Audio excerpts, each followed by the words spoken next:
Existe una lista de cosas que alejan a la juventud de la iglesia.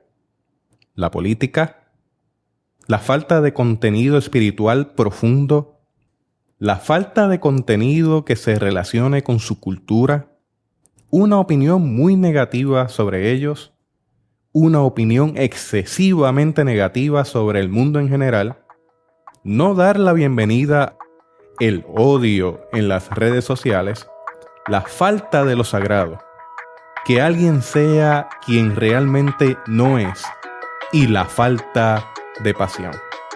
¿Cuáles son los desafíos que enfrentamos con el ministerio juvenil? Teotecnología.com presenta Teobytes. Busque una taza de café, de té o de chocolate y siéntese a la mesa con nosotros porque este tema será de gran bendición a su vida y a la vida de su iglesia. Saludos y bendiciones, les habla Jesús Rodríguez Cortés y les doy la bienvenida a esta edición de Teobytes. Nos acompaña el reverendo Eliezer Ronda para dialogar sobre ministerio juvenil. Eliezer es pastor de la Iglesia Cristiana Discípulos de Cristo en Barrio Borinquen, Caguas, Puerto Rico. Como diría Goitía, el centro del mundo. Claro, Estudió en el Seminario Evangélico de Puerto Rico, donde culminó una maestría en divinidad. Actualmente es profesor invitado para dar clases de fundamentos de ministerio juvenil, liderazgo en el ministerio de jóvenes y la clase de interpretación bíblica en la Universidad Teológica del Caribe. Eliezer es conferenciante internacional y consultor en asuntos relacionados a la juventud. Es coautor de varios libros, entre los que se encuentran Consejos desde el Frente, Dios te invita a su aventura y Lecciones bíblicas creativas de los Reyes. También es director de especialidades juveniles en Puerto Rico. Pero sobre todas las cosas, Eliezer ama al Señor, le sirve al Señor también con mucha pasión. Eliezer es jovial, es una persona curiosa, comprometido y una persona que integra la cultura con su pastoral.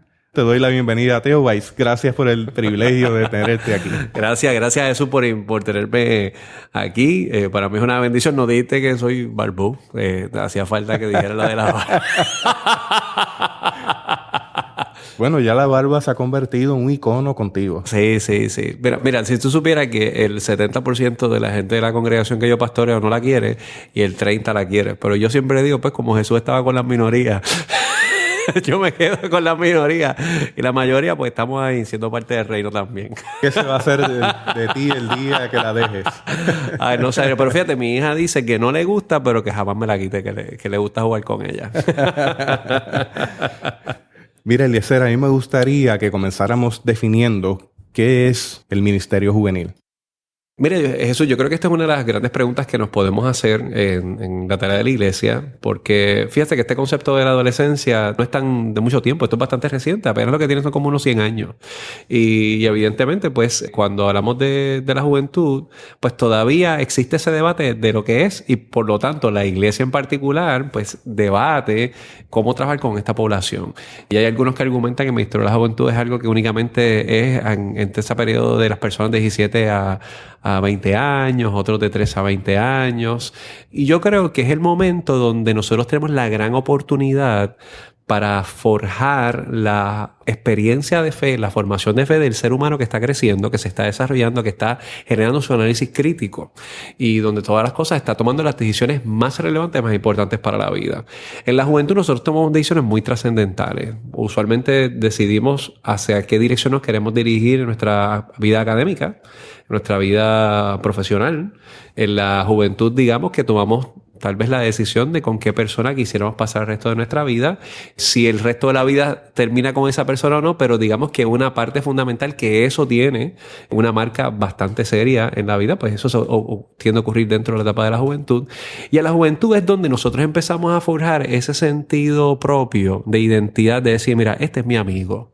esto es lo que me gusta, esto es lo que yo pienso acerca de Dios. La mayor parte de la gente, cuando uno hace una investigación honesta que está en la iglesia, la mayor parte de ellas tomó su decisión por Cristo en la juventud. No fue en la adultez. Y yo me atrevería a decir que tampoco fue en la niñez. Yo creo que fue en la juventud. Ocurre en la niñez, ocurre también en la adultez, pero esas experiencias que ocurren en esa etapa de desarrollo, de esa experiencia vocacional, de esa experiencia de generar una red de apoyo, de amistad, es lo suficientemente importante y puntual que hace que el Ministerio de la Juventud tenga que ser uno pertinente a la realidad del joven. Porque ya en la juventud no únicamente yo simplemente escucho lo que me dice el orador o escucho lo que me dice el pastor o la pastora, es el momento cuando yo empiezo a cuestionarme eso para ver cómo eso responde a la realidad de la vida que yo puedo estar teniendo. Y por eso yo creo que el Ministerio de la Juventud es importante, porque es ese primer choque y encuentro tal vez con la realidad de la vida o tal vez con las preguntas puntuales de la vida que se hace un ser humano, y la iglesia debe ser un instrumento de acompañamiento en esa etapa. Por lo tanto, es necesario reconocer que hay una ventana de oportunidad dentro de esa juventud, ¿no? Claro, claro. Y es más, si utilizamos el concepto de la crisis, ¿verdad? Que el concepto que posiblemente puede entrar en crisis porque hay cosas que no le entienden, que no son favorables o que son cuestionables para el adolescente, pues las crisis siempre son espacios de oportunidad. Las crisis no son malas, las crisis nos permiten a nosotros establecer cuán maduros nosotros somos para manejar un evento particular que nos presenta eso. Y pues claro que es una ventana en el sentido, no una ventana en el sentido oportunista, sino una ventana en el sentido de la oportunidad para poder forjar la experiencia de la vida. A mí me fascina la experiencia de los caminantes de Emaús. O sea, los caminantes de Emaús, cuando estaban caminando hacia su lugar de frustración, que es su casa, ellos van con una expectativa acerca del ministerio de Jesús. Ellos están ahí porque hay unas aparentes promesas que Jesús ha tenido para el reino, y se encuentra que aparentemente fue una farsa. Lo mataron, Jesús murió, y viven frustrados. Y viven tan heridos por el proceso que deciden regresar, abandonan esa experiencia. ¿Y qué ocurre en los caminantes de Emaús? Jesús se inserta en su camino y empieza a hablar con ellos sin ellos percatarse que precisamente es a quien ellos estaban buscando. Le hace la primera pregunta: ¿qué les ocurre? Exacto. Entonces, y inclusive llega un momento dado que Jesús les pregunta a ellos, pero no sean insensatos ni tardos de corazón. Estas cosas no tenían que pasar para que Cristo entrara en su gloria. Es decir, el joven se encuentra que la vida es difícil.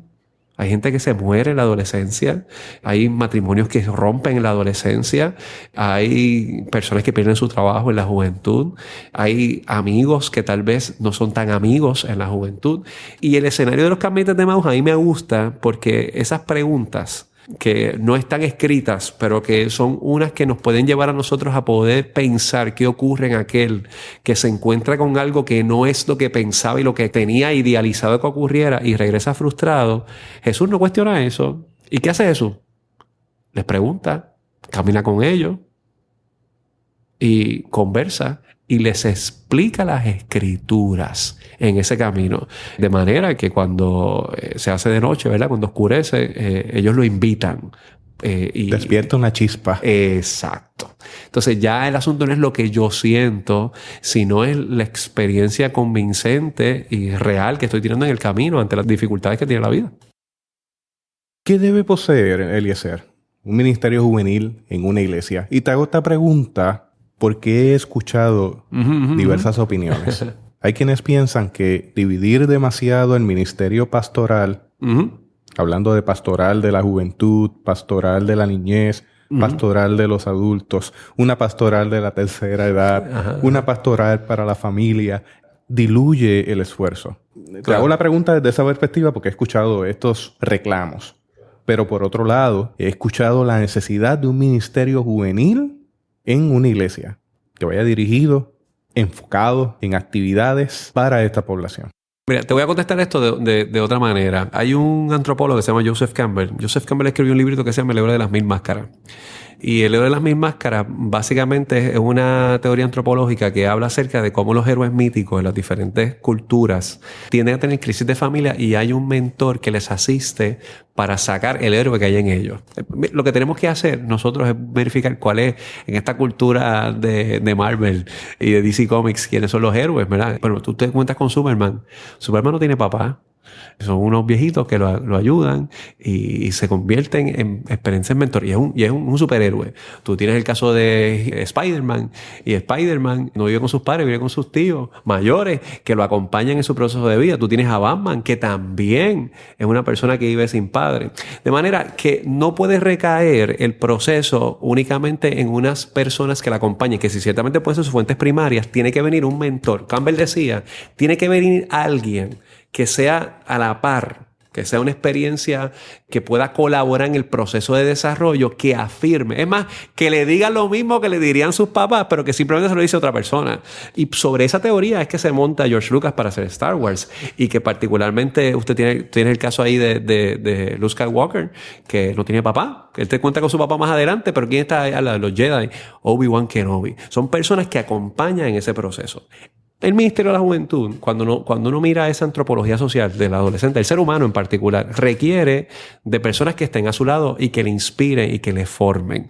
Mira, todos nosotros podemos acordarnos de un maestro de escuela intermedia, de un dirigente del equipo de softball, de pelota o de baloncesto, de natación, o el maestro de música, o posiblemente nos podemos acordar de un maestro de escuela bíblica o posiblemente de una persona que trabajó en un grupo cooperativo. O sea, la experiencia de la juventud requiere de modelos que sean paralelos al proceso educativo. Yo creo que la iglesia, para contestar la pregunta acerca del ministro de la juventud, nosotros no debemos pensar en una segmentación de la iglesia, porque si algo bueno tiene la iglesia, es que la iglesia es el mejor escenario social que reúne la totalidad de la sociedad.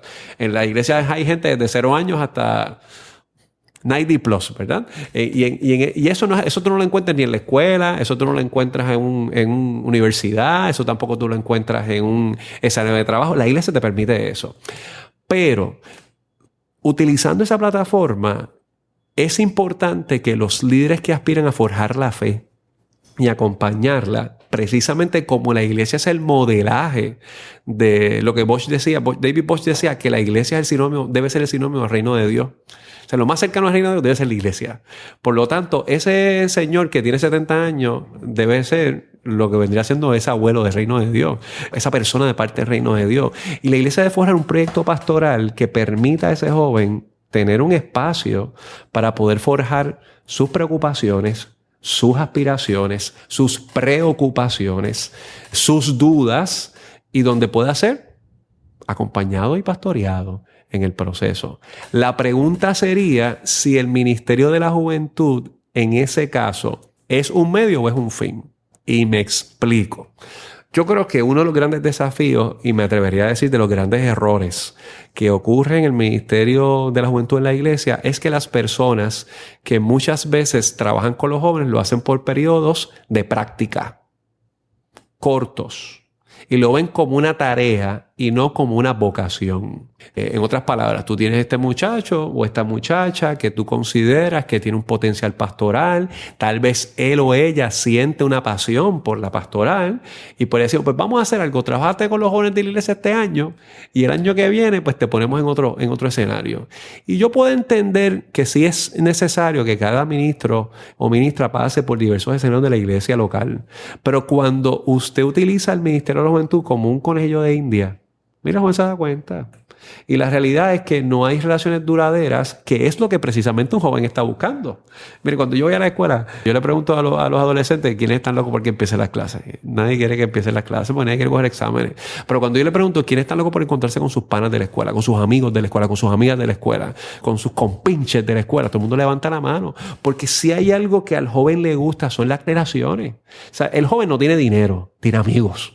Por eso inclusive en todo este mundo de las redes sociales, el tener friends, el tener likes, el tener seguidores es tan importante porque se constituye en esa extensión relacional que puede ser virtual, puede ser falsa.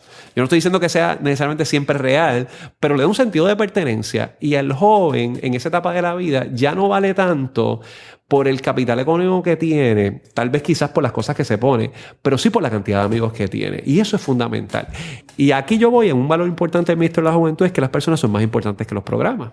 Y como las personas son más importantes que los programas, es decir, los jóvenes son más importantes que el concepto estructural de la congregación o de la iglesia, hay que ver si el proyecto que nosotros tenemos como el adolescente y el joven realmente es porque él es importante, o es que el programa de la iglesia es importante, o es que el calendario de la iglesia es importante. O sea, cuando esas cosas es lo que nos marcan, pues se empieza a diluir una gran oportunidad. Es más, y yo me atrevo a decir, una gran responsabilidad que tenemos con la nueva generación, que tal vez no encuentra, quizás en alguna ocasión, que son relevantes o importantes para esas personas. ¿Es importante entonces hablar de una pastoral de jóvenes? Yo creo que sí. Yo creo que es importante que nosotros hablemos de una pastoral de jóvenes. No creo que la pastoral de jóvenes está desvinculada a la totalidad de la iglesia. Si la pastoral de la juventud es enajenada de la totalidad de la iglesia, pues eso es todo menos iglesia. O sea, yo creo que sí la iglesia debe estar vinculada. Yo creo que la persona que trabaja con el joven debe hacerle parte de la iglesia. Y precisamente yo creo que ahí requeriríamos de que el proyecto pastoral tiene que ser lo suficientemente ágil para poder identificar de qué formas trabajamos el proyecto hacia la juventud y cómo puede haber un espacio de mentores o de consejeros o de modelos de la totalidad de la congregación que sirvan como brazos alternos. Yo siempre digo esto: ¿a qué muchacho, a qué chico, a qué chica no le gusta que la abuela le cocine? Porque hay un dicho por ahí que todas las abuelas cocinan rico. Y posiblemente cocinan igual que cuando eran mamás. Pero hay un gusto de la forma que lo hacen, hay un cuidado, hay un asunto de esa añoñaera que le dan, cómo te sirven el plato, de cómo te acarician. Y cuando esas personas, que a veces son de la tercera edad, son parte del proyecto y lo que hacen es añoñar a ese adolescente, eso no tiene sentido de pertenencia. Es decir, el proyecto de la Ministerio de la Juventud, si nosotros somos lo suficientemente ágiles para poder vincularlo a que el joven sepa lo importante que es, lo relevante que es extraordinario. Chap Clark y Cara Powell escribieron un librito que se llama Sticky Faith, Fe Pegajosa, ¿verdad? En español. Y precisamente atendiendo una preocupación que hay con los jóvenes, donde cuando llegan a cierta etapa abandonan la iglesia. Y una de las cosas que ellos descubrieron es que usualmente el modelaje que nosotros tenemos de iglesia, ellos dicen que está a la inversa. Usualmente tenemos a un líder para atender 20 o 25 personas. Pero ellos dijeron, ¿qué tal si para un joven es tan importante las relaciones humanas y es tan importante ese sentido de pertenencia? ¿Qué tal si tenemos 5 adultos por un joven? Y que esos adultos, no estamos hablando que son los pastores de los jóvenes. Fíjense que lo que estoy diciendo aquí, no estoy diciendo que ellos son los maestros, pero si a cada joven nosotros le asignáramos 5 adultos que estén pendientes de él, que le pregunten cómo le va a la escuela, que le pregunten cómo están los asuntos en la casa, que estén pendientes precisamente de cómo le va en el equipo deportivo que esté presente, en la disciplina musical que ellos puedan estar desarrollando y que naturalmente estén enfocados en su proceso de acompañamiento y mentoría espiritual, pues ya ese joven sabe que cuenta con un recurso que no es el líder, entre comillas, de la iglesia, es la iglesia en pleno que está presente en eso. Entonces, cuando hablamos de ministerio juvenil, no estamos hablando de la directiva de la sociedad de jóvenes. No estamos hablando de esa persona que se encarga de hacer un calendario de actividades, porque eso es otra cosa. O sea, si cuando hablamos del ministerio juvenil hablamos de actividades o hablamos de proyectos o propósitos, ¿verdad? Pero yo creo que eso es otro tema para otro diálogo. O sea, tendríamos que ver cómo la iglesia se adueña en ese sentido de acompañar, de formar, de transitar con ese joven y ese adolescente, pues por los diversos dilemas que tiene la vida, que todos los seres humanos pasamos por eso, pero que sabemos o que él sepa o ella que cuenta con una fuente de apoyo para atender esas preocupaciones que tiene.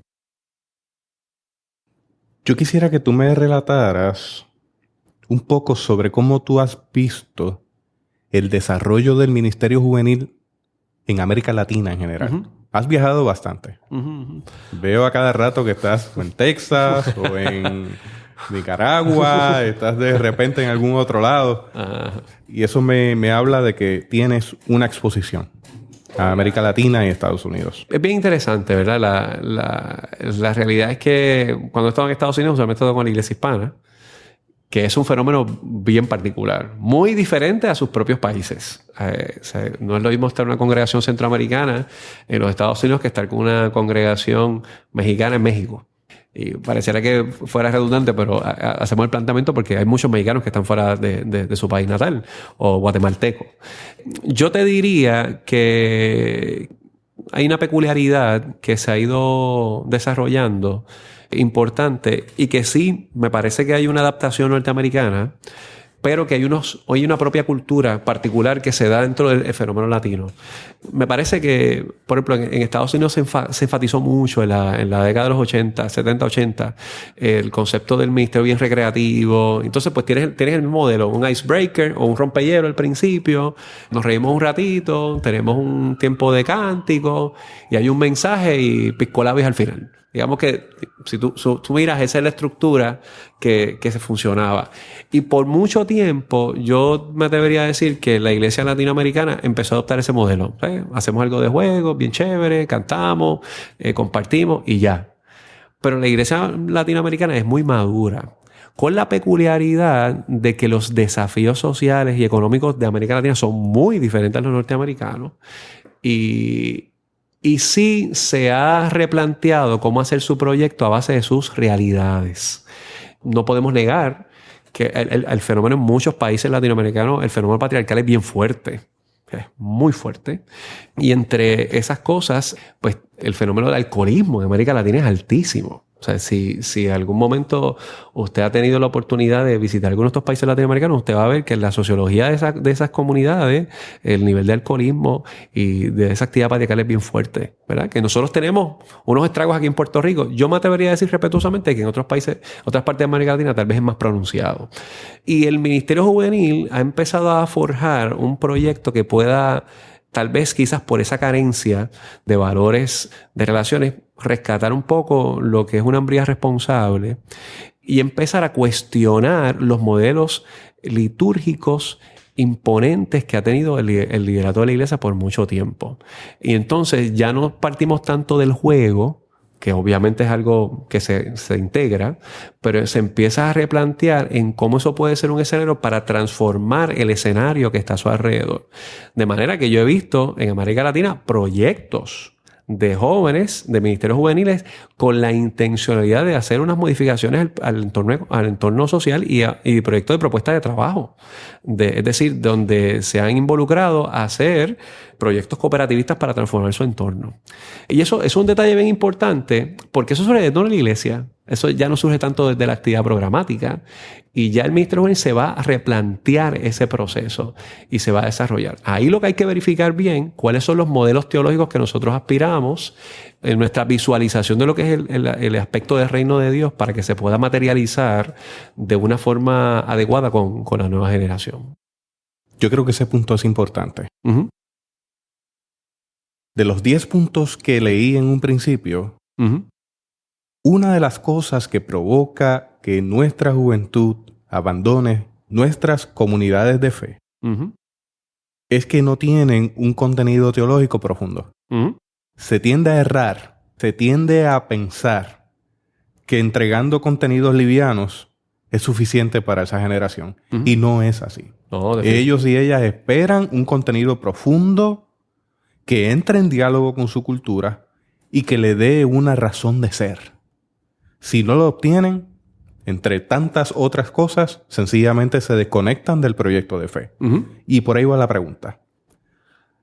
¿A qué tú entiendes que se debe, además de eso que acabo de decir, que estamos perdiendo juventud en nuestras iglesias? Mira, esto es una pregunta de nunca acabar, ¿verdad? Porque hay mucha tela para cortar en eso. Yo te voy a responder por lo menos de 3 maneras. Lo primero es, nosotros en especialidades juveniles decimos que las preguntas son tan importantes como las respuestas. Y porque para mí ese planteamiento es bien importante. Porque en la medida que el Ministerio Juvenil quiere responder, siempre, es respondón, lo que hace es callar la voz. Y por lo tanto, detiene las iniciativas, todo surge de la cabeza o de la estructura jerarca. Y el joven, pues simplemente tú te atienes a lo que yo te voy a decir y tú te sujetas y tú te sometes a lo que yo voy a decir. Y por lo tanto, pues el joven dice, mira, no tengo nada que hacer aquí porque yo tengo preguntas para hacer, tengo cosas que no me hacen sentido y simplemente me quieren responder unas cosas, pero no me permiten poder preguntar. Las preguntas son muy importantes en ese caso. 2, las causas justas. Mire, los jóvenes tienen un deseo genuino y fuerte de que exista un panorama que sea justo. Si hay algo que a toda persona que se ha encontrado con la persona de Jesús le ha apelado, es que Jesús es una persona que va hacia el oprimido, que está a favor del que está marginado, de que está a favor de que el que ha sido explotado. Y el joven, cuando ve que las estructuras de poder no son favorables para sus muchachos, para sus amigos, para sus aspiraciones, pues tiene ese espíritu rebeldón, ¿verdad? Es rebelde en ese sentido. Y cuando las causas justas no se apuntan desde la plataforma de la fe, llega un momento dado que la iglesia pierde relevancia porque, digamos, pues nos dicen los mismos versículos bíblicos. Yo le llamo eso como los fortune cookies de cuando usted vas a comer comida asiática, que te dan una galleta de la fortuna y tú la abres, te da una palabra que puede ser chévere. Pues te da un versículito bíblico que básicamente te ayuda, te hace sentir bien, que es palabra de Dios, pero que a veces no nos vamos a otros textos que nos permiten desarrollar una gestión de transformación del entorno, ¿verdad? Esa actividad revolucionaria, por decirlo de esa manera, donde pueda transformar el entorno. Y a veces pues tenemos una revolución del culto, pero realmente no tenemos una revolución del sistema y las situaciones. Y 3, yo creo que es importante donde el joven pueda ver de qué medida puede haber espacio para la duda, donde el cuestionamiento sea importante, donde más allá de tener una fe que no permite que se pueda crecer por el cuestionamiento, se pueda desarrollar entonces un silencio mortal. A mí me gusta mucho ese poema de Rubén Darío, que él decía en un momento dado, cuando era de juventud divino tesoro, él dice en un momento dado, en sus brazos tomó mi ensueño, lo arrulló como un bebé y te mató triste, pequeño, alto de luz y falto de fe. Y después dice, juventud divino tesoro, te fuiste para no volver, cuando quiero llorar, no lloro, y a veces lloro sin querer, porque lloro por la frustración, porque tal vez la iglesia no permitió que yo pudiese trabajar en unos aspectos de la duda. ¿Y qué ocurre? Cuando la iglesia no tiene la habilidad, no tiene la madurez de entrar en el aspecto crítico, pues en la universidad se lo van a decir, y va a haber un espacio crítico. Y no es que la universidad es enemigo de la iglesia. O sea, la universidad no tiene la finalidad de ser enemigo de la iglesia. Tiene la finalidad de ser enemigo de la ignorancia. Entonces, cuando la iglesia se percibe a sí misma, el joven la percibe como ignorante, porque no tiene la capacidad de poder entrar en los cuestionamientos de mi vida, pues la fe deja de ser relevante. Ocurre con lo que pasa con los caminantes de Emaús. No hay una persona diestra como fue la persona de Jesús, que es contrario a lo que ellos pensaban, pero se insertó en sus frustraciones, se insertó en sus preguntas, caminó y le reinterpretó las escrituras, que ellos no tienen un encuentro que ellos dicen no ardía nuestro corazón mientras nos hablaba las escrituras. Entonces yo creo que ese detalle es importante que lo podamos trabajar.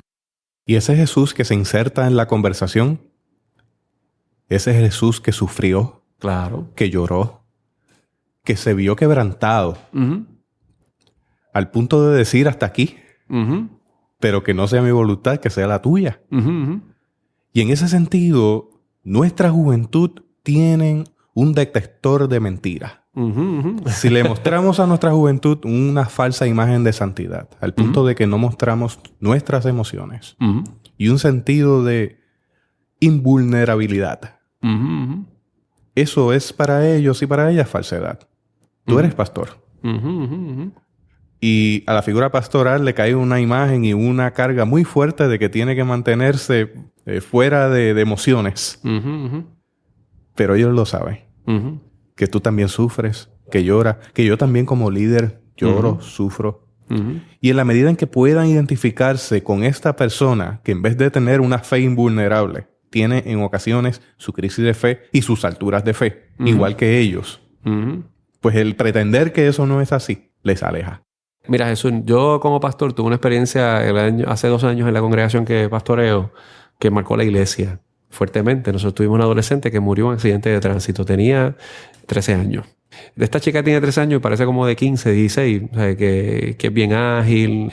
Era atractiva para muchos muchachos de la iglesia también. Era atleta. Y un servicio después de un Viernes Santo, participando de una competencia de atletismo donde ella practicaba, hubo una persona que perdió el control, iba a exceso de velocidad, el pavimento estaba mojado, le impactó y murió en el acto. la pregunta inmediata de los adolescentes de la iglesia: ¿dónde estaba Dios ahí? Y ese es el momento cuando nosotros no, y a mí mismo como pastor, ¿verdad? Que llevo tantos años, entre comillas, trabajando con jóvenes y adolescentes, es el momento de uno contestar la pregunta, de estar ahí con el adolescente en el momento crítico. Ya no es algo teórico, fue algo que nos pasó. Yo recuerdo haberme sentado con los adolescentes una semana después de su sepelio y conversando con los chicos de la iglesia acerca de eso. Y recuerdo uno de ellos que me dice: pastor, esto es bien raro, porque en esa silla donde usted está sentado hubiese estado sentado Nicole y ahora ya no está ahí. Y usted, la única razón por la cual usted está aquí, él me dijo, es porque ella no está. Si ella hubiese estado, hubiese estado Isabel y Miguel, que eran los líderes de adolescentes de la iglesia, y usted no hubiese estado aquí. Y fue un momento bien interesante de confrontación hacia mi presencia pastoral, pero obviamente de la asimilación y de la introspección que están haciendo esos muchachos al respecto de la vida y la fe. Y aquí yo creo que es importante que nosotros veamos, nosotros tenemos un desafío social muy complejo. Y nosotros no podemos jugar o pensar que el adolescente simplemente está pasando por la iglesia por una etapa transitoria, o el joven. Hay un montón de cosas que están pasando. Muchos de los adolescentes de la iglesia, sus papás se van a divorciar la próxima semana y no lo saben. O posiblemente a algunos de sus amigos puede ser que lo asesinen en las próximas semanas, o lo asesinaron hace un tiempo. O con toda probabilidad algunos de esos adolescentes se van a encontrar con la difícil realidad de que tal vez esa persona con quien tenía una confianza, que pudo haber sido hasta un líder de la iglesia, no es tan espectacular como uno quisiera. Entonces la experiencia de la fe no puede depender tanto de las personas. Por eso el proyecto tiene que ser tan importante, del acompañamiento. A mí me gusta ese consejo que se le da a Timoteo. Y obviamente tú sabes que la academia articula que eso es un consejo de la comunidad hacia Timoteo, y utiliza la figura de Pablo como esa figura emblemática que le está dando un consejo a la nueva generación. Y le dice: ninguno tenga en poco tu juventud. Y después dice ese ejemplo de los creyentes en palabra, conducta, espíritu, fe y pureza. Y después le dice: pero entre tanto que voy, ocúpate en la lectura, en la exhortación y en la enseñanza. Y por lo tanto, ese consejo le está diciendo: tú tienes que leer, ocúpate, tú tienes que aprender, tú tienes que, no te tengas en poco, pero ocúpate también. O sea, no es como que dejes que te pasen por encima, pero también toma tu tiempo para disciplinarte en el proceso. Y yo creo que hay una gran dificultad porque me parece que nosotros vivimos una crisis de lectura, ¿verdad? Yo le decía a la iglesia hace un tiempo que no es que la gente no lee la Biblia, es que la gente no lee nada. O sea, hay gente que no lee ni la prensa, no lee ningún libro, y por lo tanto se encuentran improvisando la vida. Y nosotros tenemos una generación que es la descendencia de muchas personas que no leen nada, pero ellos tienen el deseo de aprender. Tienen el deseo de saber. Y para eso el líder de fe, ¿verdad? El líder de jóvenes tiene que concebir que ese joven no quiere quedarse de brazos cruzados a lo que no le hace sentido, y está buscando respuestas. Posiblemente las respuestas se materializan a veces de múltiples preguntas que no se contestan de primera instancia, pero siempre va a privilegiar a aquel que escuchó sus preguntas, no el que le silenció las preguntas. Y ese detalle yo creo que es importante que lo podamos rescatar para que la nueva generación tenga no necesariamente un nivel protagónico en ese sentido de que son los que manden el proyecto, sino que tenga un sentido de pertenencia, y que la iglesia, que yo diría, ¿verdad?, que es una propuesta del reino de Dios. Pablo decía a los romanos: pues el reino de Dios no consiste en comida ni en bebida, sino en justicia, en paz y gozo en el Espíritu Santo. Entonces, pues uno tiene que leer eso al contrario. Pues si habla de justicia, pues hay cosas injustas. Si habla de gozo, pues hay tristeza. Si hay paz, hay pelea, hay discusión, hay guerra. Y el joven está buscando eso en la propuesta del reino de Dios. Eliezer, me estabas comentando sobre un concepto sobre nómadas, exiliados, pródigos, y ahí me gustaría que abundaras sobre eso. Mira, hace varios añitos atrás, David Kinnaman, que uno de los líderes de Barna Group, articuló un estudio fundamentado en por qué muchos jóvenes abandonan la iglesia, ¿verdad? Sabemos que hay una población que usualmente a los 18, a los 25 años, algunos aluden de los 18 a los 35, pues llega una etapa que deciden abandonar la iglesia. Y estamos hablando de un porcentaje bastante pronunciado, 59% del joven norteamericano hace eso. Y yo me atrevería a pensar que a veces por efectos culturales se van, ¿verdad? Porque si usted posiblemente es pastor o la congregación suya está en un sector donde no hay universidades cercanas, pues posiblemente durante el periodo de estudio de esa persona en la universidad, pues por razones evidentes se va a mover del lugar. No necesariamente abandona la iglesia, pero abandona ese círculo y eso pues impacta de alguna manera la forma que se hace ministerio en ese lugar. Pero ante todas las cosas también ocurre cuando se desarrolla ese fenómeno de frustración o de dificultad donde ese joven no se siente que puede ser parte. Kierkegaard agrupa estos sectores en tres y él le llama los exiliados, los nómadas y los pródigos.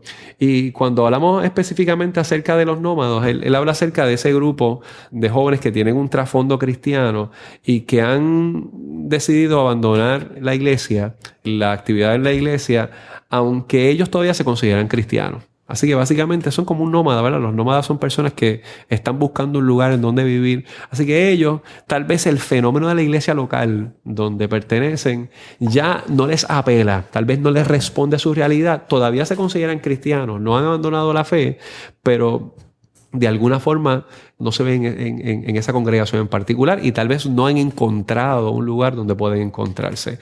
Él le llama a los exiliados, a ese grupo de jóvenes de 18 a 29 años prácticamente, que todavía se ven también dentro de la iglesia, pero se encuentran estancados entre la cultura y la iglesia. O sea, hay aspectos de la cultura que le hacen más sentido que lo que ocurre en la iglesia. Hay espacios que hay en la cultura que le hace más sentido al ministerio de Jesús, que no se ve materializado en la iglesia. Dan Kimball escribe un librito que se llama They Like Jesus But Not the Church, ¿verdad? Que quiere decir ellos les gusta Jesús pero no les gusta la iglesia. Y en ese librito ellos argumentan que muchas veces los jóvenes en este entorno pues usualmente tienen una dificultad porque tal vez la iglesia se ve como una religión organizada que te dicen por quién votar, hay una agenda política. Y cuando en la iglesia al joven le dicen por qué tienes que votar, pues yo no quiero ir ahí. Yo no voy a ir a un lugar para que me digan porque yo tengo que votar. Yo creo que me hagan pensar, pero no creo que me digan por qué tengo que votar. O que la iglesia es juzgadora y que es negativa. Si yo me pongo esta ropa, pues me van a juzgar. O es negativa por cualquier propuesta que yo voy a hacer. O que la iglesia está dominada por hombres, pero está compuesta mayormente por mujeres. Ellos ven eso.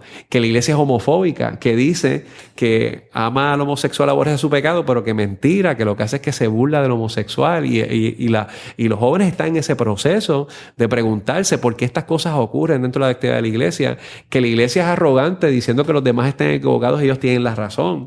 Cuando ese fenómeno de prepotencia es percibido por el joven no se encuentra. O que la iglesia está lleno de fundamentalistas que toman la Biblia de manera literal y que no podemos ver la Biblia desde una plataforma de poder dialogar en torno a otros textos también y ver de qué manera eso puede responder. Cuando esas cosas ocurren, pues muchos se sienten exiliados.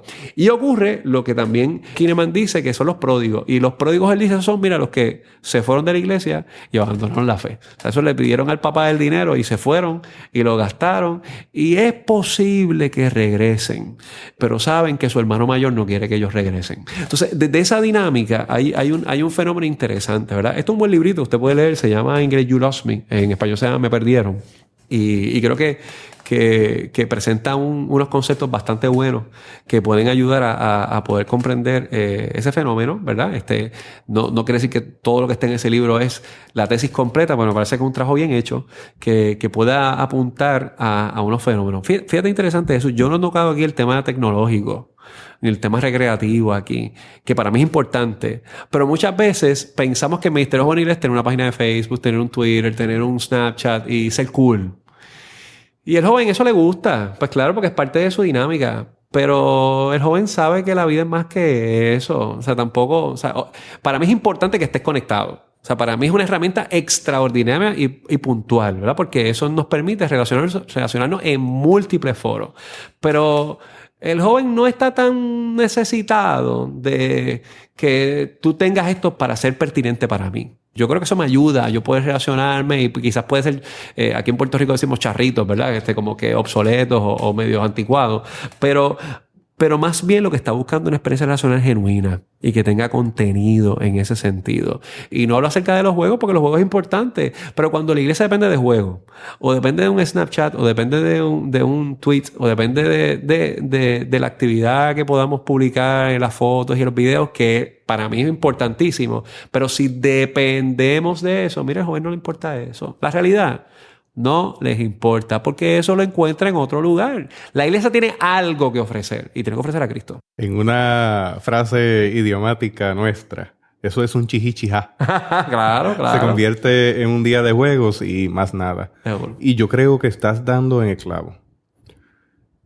Nuestra impresión en ocasiones es que los materiales livianos y diluidos son lo correcto y vamos a mantenerlos entretenidos para que estén en la iglesia y no estén haciendo otras cosas. Pero es más que eso. Es considerar, como muy bien tú dijiste, el asunto de la política. El asunto de que el contenido espiritual que le entregamos sea profundo, no algo liviano.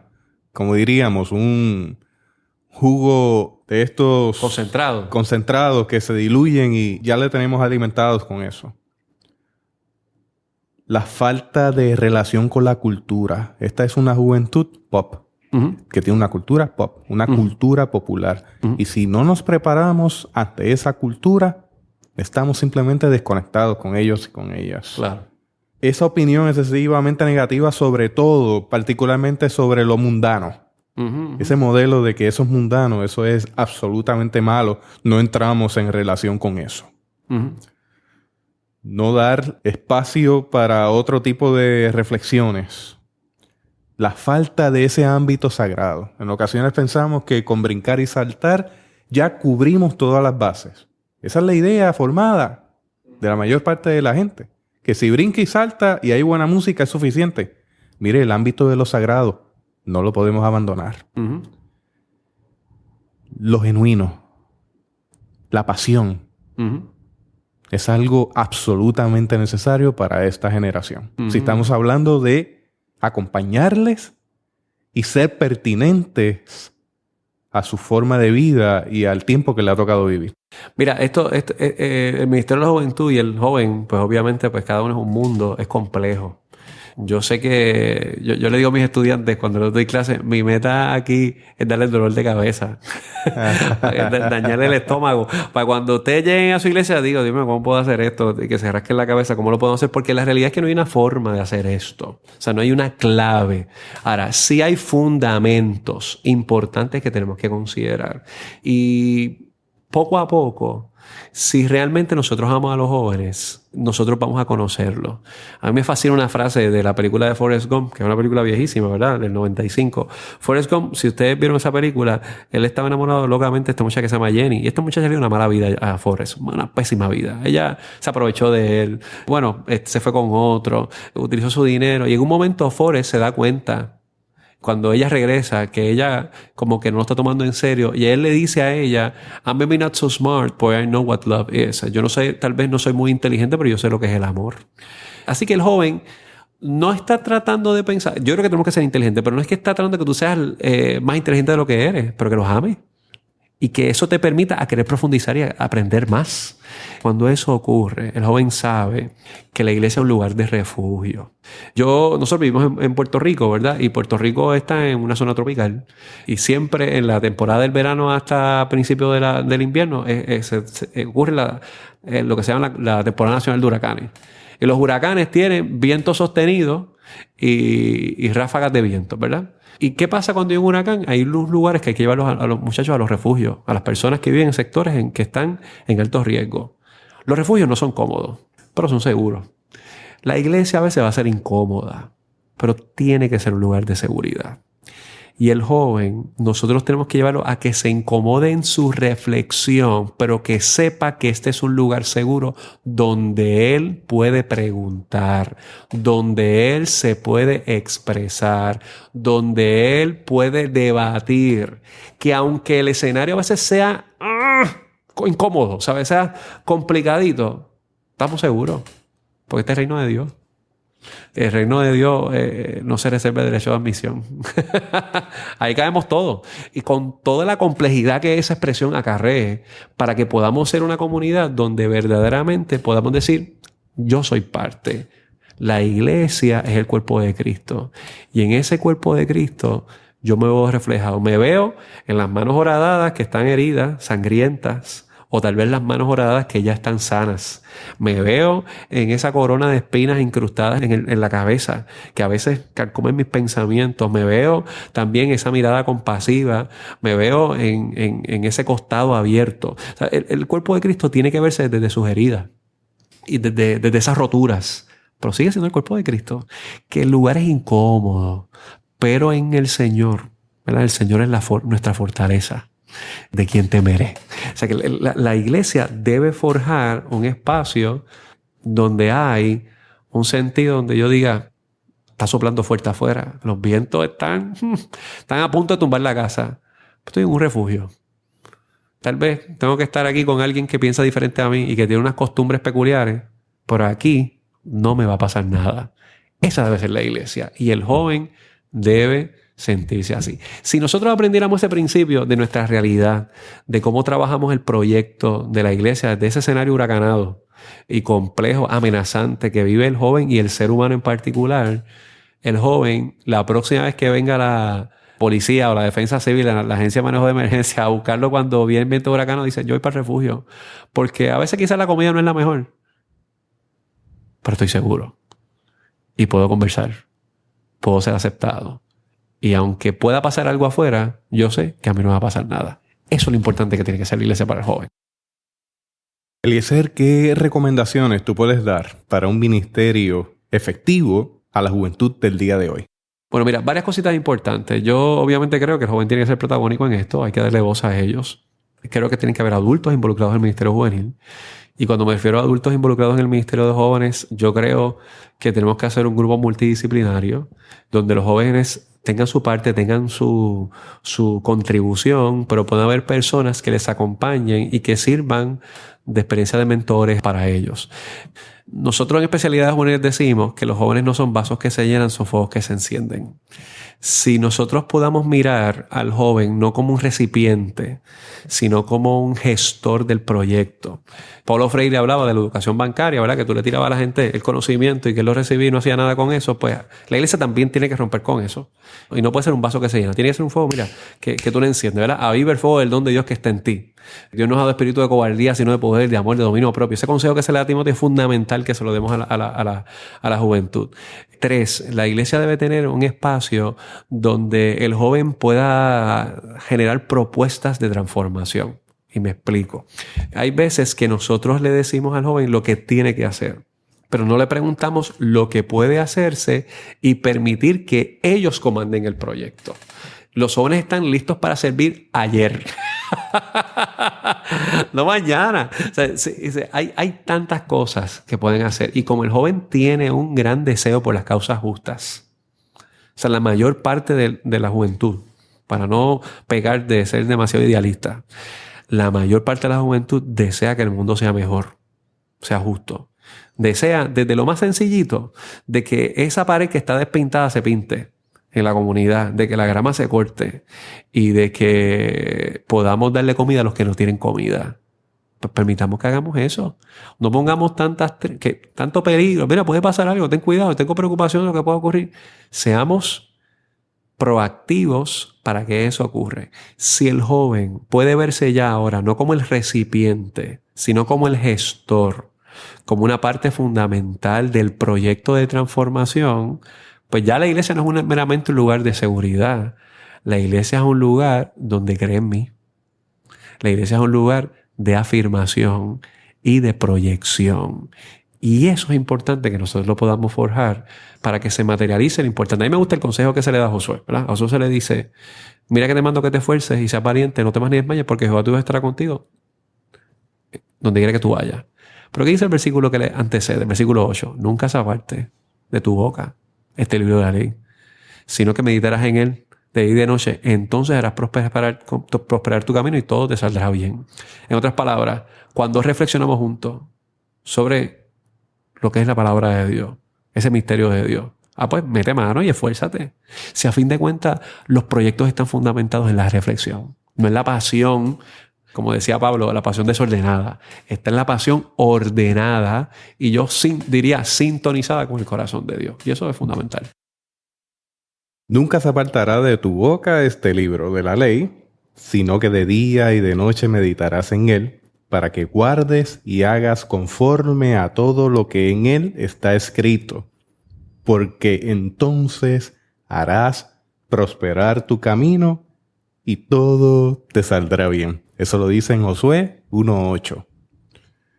Eso que tú dices me recuerda en el momento en que yo llego a la iglesia. Cuando yo llego a la iglesia, yo era del bando de los metálicos.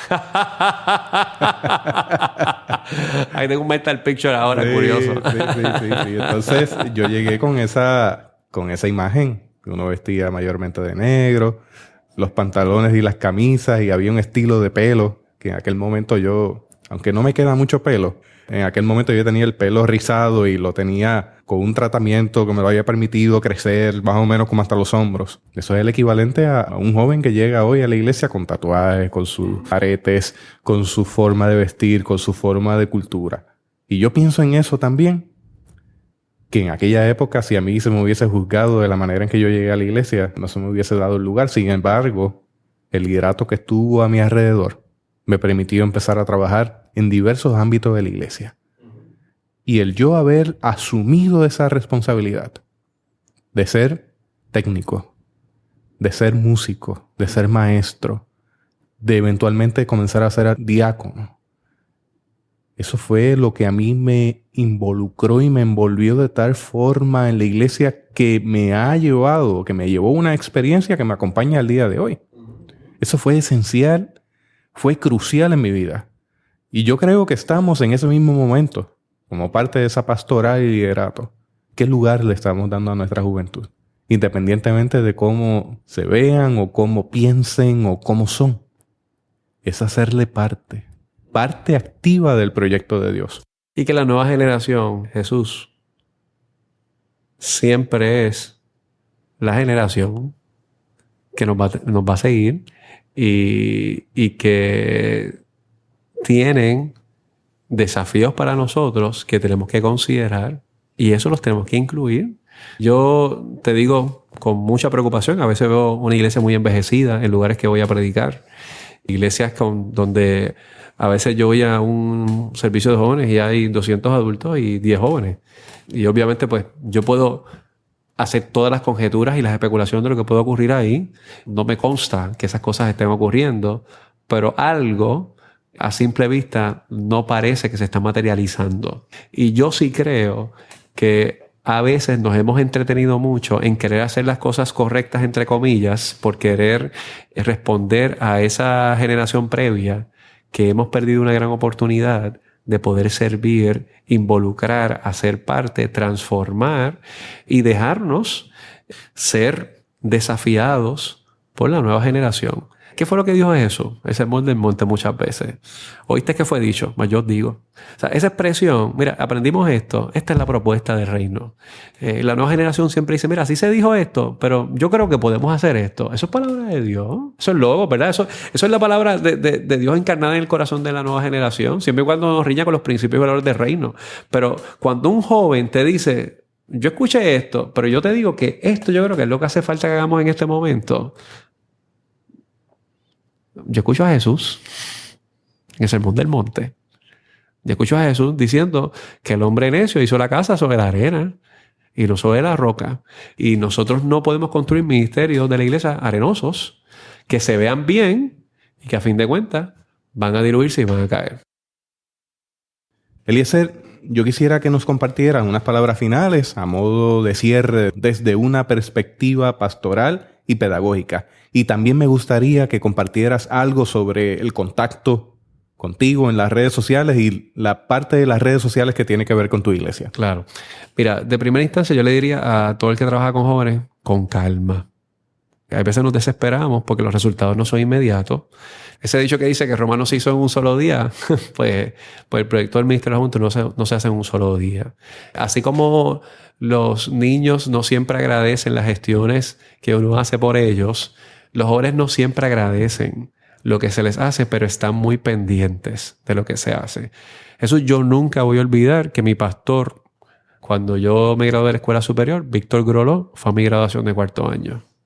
Yo no recuerdo si yo le agradecí en ese momento, pero han pasado 20 años de mi graduación y yo no olvido jamás que mi pastor estuvo en mi graduación, que cuando dijeron mi nombre se podría aplaudir.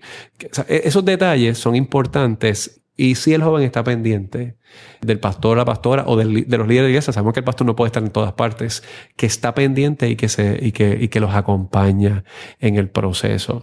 Yo creo que el ministerio de la juventud tiene que ser un ministerio de misericordia.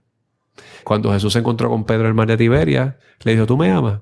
Y él le dijo, pues Señor, tú sabes todas las cosas. Y la realidad es que nosotros sabemos que la gente se equivoca, que a veces dice cosas muy apasionadas en un retiro y después se escocotan una semana o 2 semanas después del retiro que tuvimos espectacular. ¿Qué le dijo Jesús? Pues apacienta a mis ovejas, trabaja, voy a ti.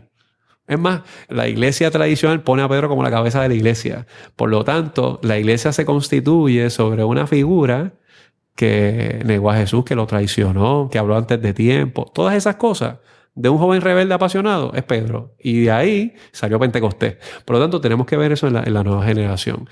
Y en tercer lugar, yo les animaría a que hay una gran red de recursos que existen para leer.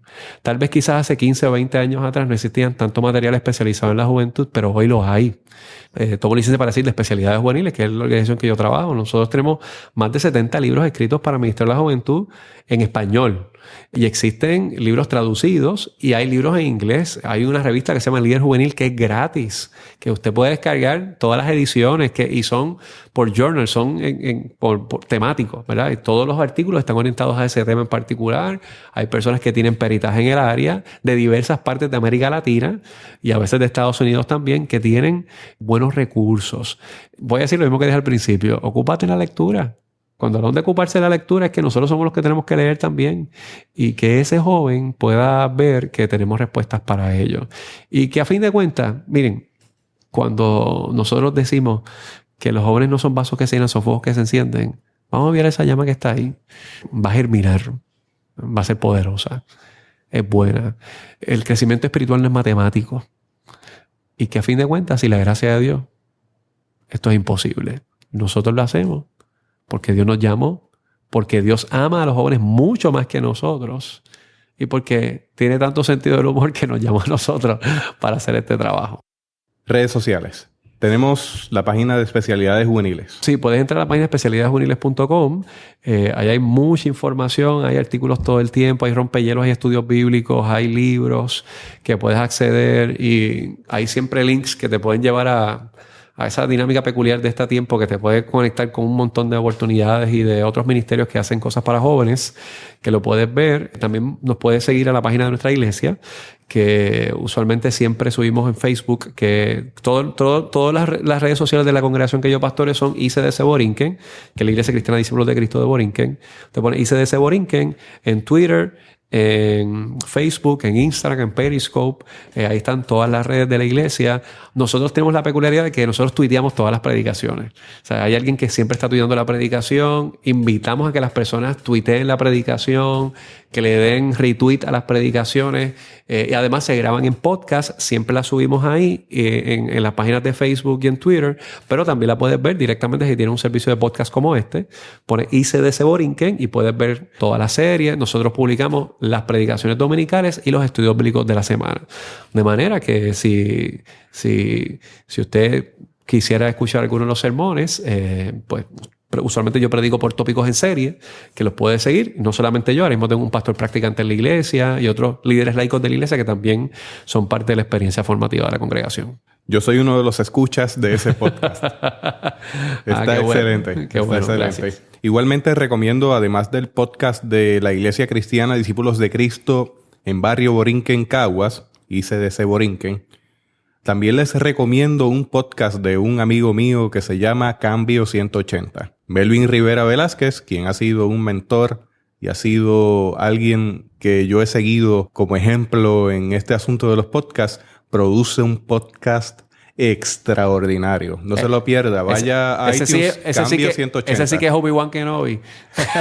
Porque Melvin tiene mucho tiempo en esto. Sí, Melvin, te saludamos. Eliezer y yo te saludamos con el respeto y con el aprecio hacia tu persona. Gracias por lo que haces. Así que les motivo a que busquen estos podcasts Cambio 180 y se deseborinquen y a la vez compartan ese buen material con otras personas en sus redes.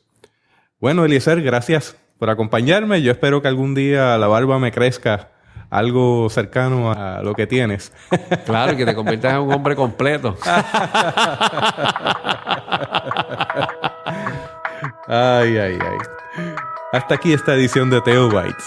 Gracias por darnos el privilegio de llegar hasta ustedes a través de las redes informáticas. Será hasta el próximo episodio. Que la paz y la gracia de nuestro Señor Jesucristo sea con ustedes.